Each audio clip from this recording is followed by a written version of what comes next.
ETF index mutual funds నేర్చుకుని stock మార్కెట్లో రాణించాలనుకుంటున్నారా? వెంటనే ఈ నెంబర్కి కాల్ చేయండి. నమస్తే రమ్మగారు. నమస్తే జయ. రమ్మగారు, ఐడెంటిటీ దీనికోసం చాలా ప్రాకులాడుతూ ఉంటామండి. ఈవెన్ చిన్నపిల్లల దగ్గర నుంచి పెద్దవాళ్ళ దాకా. నాకు పర్సనల్గా ఏమనిపిస్తుంది అంటే దానికంటూ ఒక లెక్క ఉండాలి, ఒక కొలమానం ఉండాలి. ప్లస్ మనం ఎక్స్పెక్ట్ చేయటానికి నాకు ఒక ఐడెంటిటీ కావాలి. దానికి అసలు మన ప్రయత్నం మనం ఏం చేస్తున్నాం? మనకి ఎందుకు ఐడెంటిటీ వస్తుంది? వచ్చిందాన్ని నిలబెట్టుకోవటం అది ఇంకొక విషయం. మీరు ఎట్లానో చెప్తారనుకోండి. పిల్లలకి మనం నేర్పించాలి ఈ క్వాలిటీని వద్దా? ఇది ఏమనాలంటే చాలా ట్రిక్కీ క్వశ్చన్. ఐడెంటిటీ క్రైసిస్ అనేది జీవుల సహజ లక్షణం. సహజ లక్షణం. పిల్లాడు తన ఐడెంటిటీని అని ఏడ్చి ప్రూవ్ చేసుకుంటూ ఉంటాడు. వాడిని గుర్తించకపోతే వాడు ఒప్పుకోడు. వాడి కష్టం, వాడి దుఃఖం, వాడి నొప్పి, వాడి బాధ, వాడు నేను ఉన్నాననే భావన, వాడి అహం సాటిస్ఫై అవుతుంది దాంతో. పిల్లలు చేస్తారు. మనం ఏదో బిజీగా ఉన్నామనుకో, ఆ నలుగురిలో చుట్టాలు వచ్చినప్పుడు గోల్ చేసి అందరి దృష్టిని ఆకర్షించడానికి ట్రై చేస్తారు. ఇది ఒక మోతాదు దాటాక నువ్వు అన్నట్టు కొలమానం ఉండాలి. కొలత దాటాక పిల్లల్ని దండించాల్సి వస్తాం మనం. దానికి మనం విరుగుడు ఏం చేయాలి? ఇప్పుడు ఇది మాంస వ్యవహారం కదా, తల్లులకు అర్థం కావాలి. ఎవరైనా వచ్చినప్పుడు పిల్లలు మిస్బిహేవ్ చేస్తున్నారు, మామూలుగా చేసేదానికంటే ఎక్కువ గొడవ చేస్తున్నారు అని అనిపిస్తే గనక ఆ పిల్లల్ని తరచుగా ముద్దు చేస్తూ ఉండండి. ముద్దు చేయాలి. ఇప్పుడు మనం వేరే పనిలో ఫుల్గా బిజీ అయిపోతాం కదా, అయిపోయినప్పుడు మధ్య మధ్యలో నాన్న ఎక్కడన్నా ఏం చేస్తావు, ఏమన్నా తిన్నావా, దగ్గర కూర్చో అని ఒకసారి పిలుస్తుంటే వాడు గోల్ చేయటం తగ్గిపోతుంది. మనం ఆ పట్టించుకోపోవటం వల్లే వాడికి అది పెరుగుతుంది. ఒకళ్ళల్లో విపరీతంగా ఉంటుంది ఆ లక్షణం. సాధారణంగా పిల్లలందరికీ ఉండేది ఏంటంటే తమ్మాన్ని పట్టించుకోవట్లేదు. వాడు ఆడుకునేటప్పుడు వాడు ఆడుకుంటుంటాడు, అమ్మ పని చేసుకుంటుంటే వాడు ఒప్పుకోడు. ఎవరితోటైనా ఇంకోళ్ళతో ఇన్వాల్వ్ అయ్యేటప్పుడు వేరే వ్యవహారాల్లో ఉన్నప్పుడు పిల్లలు ఐడెంటిటీ కోసమే ఏడుస్తారు. ఓకే. తల్లుల్ని ప్రశాంతంగా ఉండనివ్వరు. వీళ్ళని ఏంటంటే కాస్త ముద్దు చేస్తూ ఉండాలి. తర్వాత అలా ముద్దు చేస్తూ వాడికి మెల్లిగా ఎవరైనా వస్తే అమ్మ బిజీగా ఉంటుందనే విషయాన్ని అలవాటు చేయాలి. ఓకే. వాడికో దానికో ఇక అదే పద్ధతి. ఇక మనని పని చేసుకొని ఇవ్వకుండా ఎప్పుడు అలాగే బిహేవ్ చేస్తారు పిల్లలు. ఇది కొంతమందిలో ఏంటంటే సహజ సిద్ధమైన లక్షణంగా ఉంటుంది. ఒక గ్రూప్లో కొంతమంది యాక్టివ్గా ఉంటారు, ఒక్కొక్కళ్ళు కామ్గా ఉంటారు, ఒక్కోళ్ళు అసలు ఏమీ చెయ్యరు, ఏమీ చెందరు. కానీ వాళ్ళకి ఐడెంటిటీ కావాలి. ఇప్పుడు పనిచేసేవాడు తనదైన ముద్ర సహజంగా వేస్తాడు, ఐడెంటిఫికేషన్ న్యాచురల్లీ జరిగిపోతుంది. కానీ ఏమీ చెయ్యని వాడు పాడు చేసైనా చెయ్యాలని చూస్తారు కదా, కనపడుతుంది. ఇది మనం మన చుట్టూతా చిన్న సమాజంలో కూడా చూస్తాం. కేవలము తమ మాట నేను ముందే చెప్పాను అంటాం. వాళ్ళు ఏం చెప్పరు, పెట్టరు, ఏదో ఒక సెంటెన్స్ వేస్తారు పడి ఉంటుందని. ఆ పడి ఉండేది ఓ 2 నెలల తర్వాత ప్రూవ్ అయిందనుకో, ఇలా చేస్తే పాడైపోతుందనో సరిగ్గా రాదనో చెప్పాడు, నేను ఆ రోజే చెప్పాను అని దాని మీద స్పీచ్ మొదలు పెడతారు. ఇది ప్రజల్లో సహజంగా కనపడుతుంది. ఎవరికి ఐడెంటిటీ క్రైసిస్ ఉందో వాడు ఈ పొడి మాటలు వేయటం మానేసి క్రియాశీలకత్వంగా ఏదైనా పని చేస్తే ఆటోమేటిక్గా ఐడెంటిటీ వస్తుంది. పిల్లల్లో, పెద్దవాళ్ళల్లో కూడా, పెద్దల్లో కూడా జయ. ఇప్పుడు మనం ఒక చిన్న సమాజం ఉంది, ఇందులో ఒక 3-4 మంచి సంపాదన పరులు, బాగా వాళ్ళు వ్యాపారాలు వాటి గురించి మాట్లాడతారు. ఒకడు సామాన్యమైన వాడు ఇవి మాట్లాడలేకపోతాడు. వాడు తనదైన దాంట్లో ఏదైనా సాధారణమైన విషయాల్లో వీళ్ళు చెయ్యలేని మామూలు విషయాల్ని వాడు చేసి చూపించుకోవాలి. నీకు ఐడెంటిటీ క్రైసిస్ ఉంటే నువ్వేం చేయాలి? పై నలుగురు చేయలేని వ్యవహారం ఏదైనా ఒకటి నువ్వు చేస్తూ ఉండాలి. కరెక్ట్ అండి, కదా. అవునండి. ఫ్యామిలీస్లో ఆడవాళ్ళకి ఐడెంటిటీ క్రైసిస్ ఉంటుంది. నీకేం తెలియదు, నోరు మూసుకో, ఆడవాళ్ళ మధ్యలో మాట్లాడకూడదు, ఆడదాని సలహా నేను విన్ను, మా ఇంట వంట లేదు, ఆడవాళ్ళు మాట్లాడితే వింటాం, మా ఇంట్లో అంతా మగవాళ్ళే, అన్ని మగవాళ్ళే చూసుకుంటారండి అంటాం. ఈ మగవాళ్ళు ఎన్ని చూసుకుంటారు? వాడేదో బయట వ్యవహారం చూస్తాడు, అంట్లు తోవటం, కొంపగోడు ఊడవటం అవన్నీ ఎవరు చేస్తాడు? అది అసలు ప్రత్యేకమైన పనిగా భావించరు. గుర్తించాల్సిన అవసరం లేదు అంటారేంట్రమ్ గారు? అంతే జయ. ఏదో ఆడవాళ్ళకి అది సహజ హక్కు, వాళ్ళకి పుట్టిందే దీనికోసం, సహజ లక్షణం సారీ హక్కు కాదు, సహజ లక్షణం కింద భావిస్తారు. ఇలా అనుకోవటం సహజ హక్కుగా మగవాళ్ళు భావిస్తారు. ఎందుకంటే ఇప్పుడు తరాల వెంబడి ఆడవాళ్ళ జీవితాలు ఇలాగే ఉండటం వల్ల జయ కొన్ని తరాల నుంచి తల్లులు ఇళ్లలో అలా పనిచేసి మగ్గిపోయి ఉండటం, వాళ్ళ మాటకి ఏ విలువ లేకపోవటం, వాళ్ళ జీవితాలకే విలువ లేకపోవటం, మనం అవే చూసి చూసి అయ్యో మన అమ్మకి విలువ లేదే అని పెద్దవాడికి కూడా అనిపిస్తుంది మగవాడికి. మళ్ళీ తన భార్య దగ్గరికి వచ్చేసరికల్లా ఇది మన అమ్మ లాంటి ఆడదేనన్న ఇంగితం ఉండదు, గుర్తించరు. ఇంగితం సాధారణంగా ఉండవలసింది, గుర్తింపు కాదు, అసలు ఒక లోపల ఒక లక్షణమే ఉండదు, ఆ లక్షణమే ఉండదు. వీళ్ళ పిల్లలకు అనిపిస్తుంది. మళ్ళీ వాళ్ళ భార్యల దగ్గరకు వచ్చేసరికల్లా నాన్న అమ్మతో ఎలా బిహేవ్ చేశాడు, వీడు తన భార్యతో అలాగే బిహేవ్ చేస్తాడు. ఎక్కడో ఒక చోట మారాలి, అది మార్చాల్సిందే. మనం ప్రయత్నం చేసి తల్లులు ప్రయత్నం చేయాలి, అంతేగాని వాడు మగపిల్లాడు వాడు చేస్తాడు ఆడపిల్ల నువ్వు చేయకూడదని పిచ్చివాగుళ్ళు వాక్కూడదు.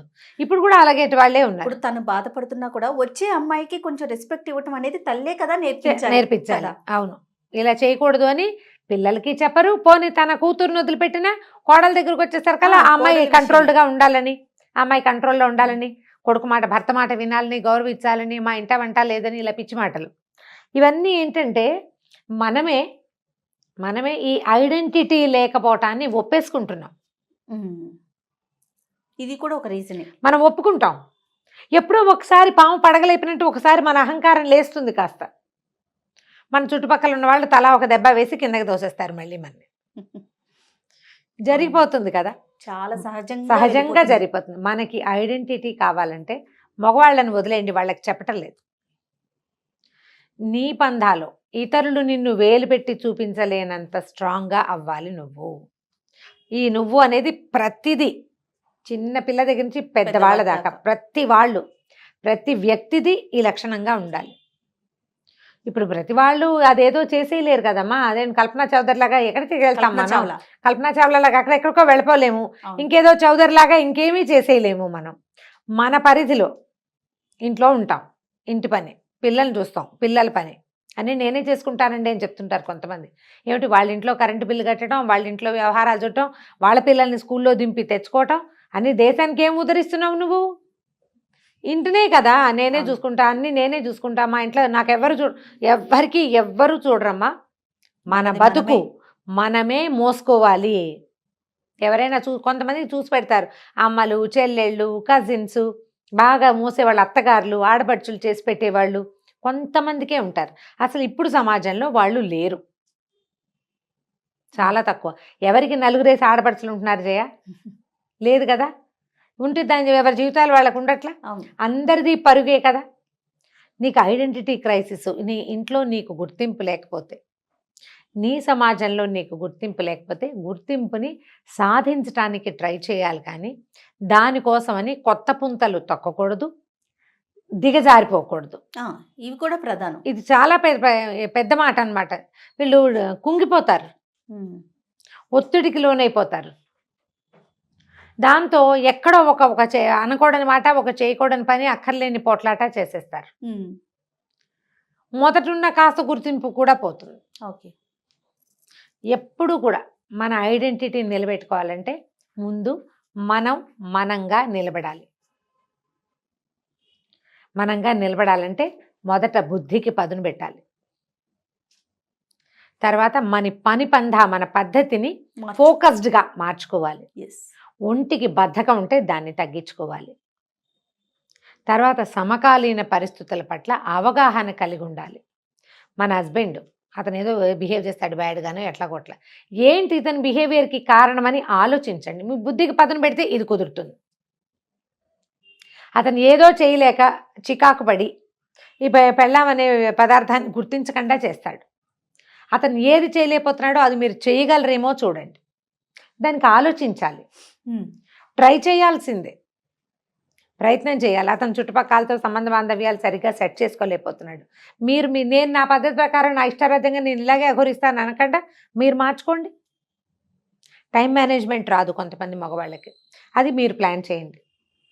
దానికి ఏం చేయాలి? ముందు బ్రెయిన్లో నేను అనే భావన కాకుండా ఎస్ మీ అనే భావన ఉండాలి. నేను అనాలి, నేనో అని ఏడవద్దు, నేను అని నుంచోండి. ఒకటే, అదే సేమ్ ఫీలింగ్. జస్ట్ నువ్వు పరుగెత్తి దాని వెనకాల పడి ఏడుస్తావా, దానికోసం నిలబడతావా? ఒక్కసారి నిలబడితే ఆటోమేటిక్గా నీకు నుంచోటం అలవాటైపోతుంది. పెద్ద పెద్ద కష్టాలు కూడా పెద్ద బాధించవు. మనం స్ట్రాంగ్ విమెన్ని ఎంతమందినో చూస్తాం. అవునండి. ఇప్పుడు ఎందుకు మన అమ్మమ్మలు కూడా స్ట్రాంగ్ విమెన్ బోల్డ్ మంది కనపడతారు. చాలా మంది మనం సక్సెస్ స్టోరీస్ వింటావా, మా అమ్మ ఇడ్లీలు అమ్మి మమ్మల్ని పెంచింది, మా అమ్మ ఏదో పాచి పని చేసి మమ్మల్ని చదివించింది. ఎంత స్ట్రెంగ్త్ అది. అవునవును. అవును. చాలా స్ట్రెంగ్త్ కదా. వాళ్ళు ఏదో కష్టపడి పని చేసుకుని ఎక్కడ అవకాశం ఉంటే అక్కడ పిల్లల్ని పెట్టి ఏదో రకంగా, అదే స్ట్రెంగ్త్ వీళ్ళకెందుకు ఉండదు?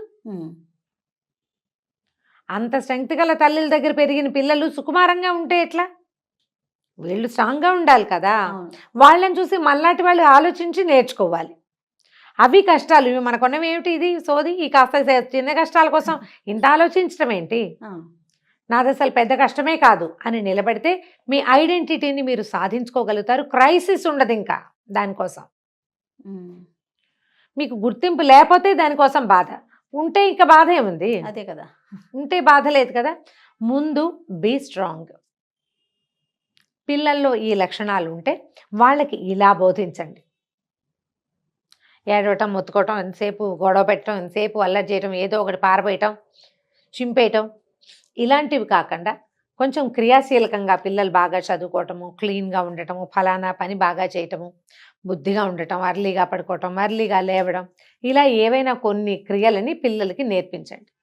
టైం మేనేజ్మెంట్, టైం టేబుల్ చేసుకోవటం వాళ్ళంతట వాళ్ళే. అప్పుడు వాళ్ళకి సహజంగా వాళ్ళ మీద వాళ్ళు నిలబడతారు కదా. నిలబడేసరికల్లా ఈ క్రైసిస్ ఫీలింగ్స్ తగ్గిపోతాయి. గుర్తింపు దానంతట అదే లభిస్తుంది. ప్రతిసారి మనం శభాష్ అనుకుంటూ ఉండాలి. మనని ఎవరైనా శభాష్ అనే రోజు వస్తుంది. అసలు ఒకసారి నువ్వు సక్సెస్ అయితే నీకెవరైనా శభాష్ అనాలన్న ఆలోచన కూడా రాదు. గుర్తింపు కోరుకునేటప్పుడు మనకున్న అర్హతలు ఏంటి, అదొకటి ఆలోచించాలి. అవ్వాలి అనేది కూడా ఆలోచించాలి. దాన్ని మీట్ అయ్యేందుకు ట్రై చేయండి. ఆ తర్వాత స్టెప్ ఆటోమేటిక్గా పడుతుంది. ఇంకా క్రైసిస్ లేదు. క్రైసిస్ మేనేజ్మెంట్ చాలా ఈజీగా వచ్చేస్తుంది. 100% రమ్మ గారు. నమస్తే. నమస్తే.